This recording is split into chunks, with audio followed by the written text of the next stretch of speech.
You're static. It's Cashlibs today. Bako Cashlibs changa chandi chamba mumota maivira phone ndaisanzwa batitsa condensa ndirobe number check check check check check Handikendenge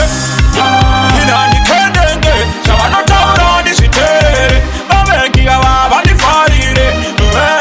Handikendenge Handikendenge chavanotaura ndizvitere vamangoma ndakasimba sachipembere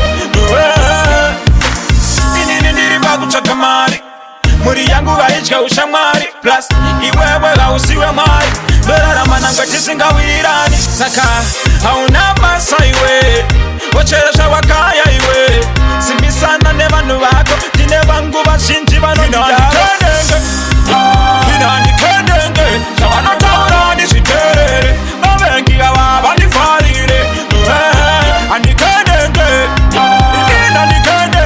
zvavanotaura ndizviterere vamangoma ndakasimba sachipembere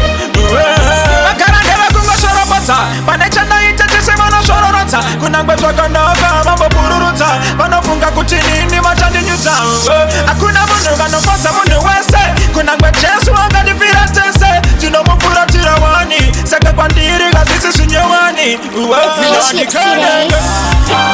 Handikendenge zvavanotaura ndizviterere vavengiga vavandifarire Handikendenge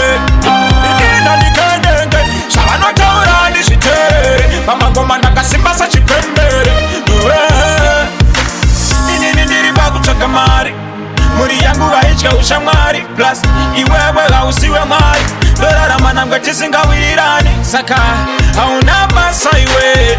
wochera zvawakaya iwe simbisana nevanhu vako tine vangu vazhinji vanodidaahandikendenge zvavanotaura ndizviterere vavengiga vavandifarire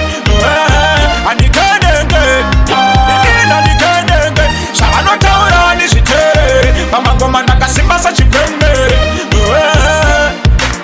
linosembarome Seh Calaz check check Elder Mitchell. Big up on yourself to the fullest, trust me.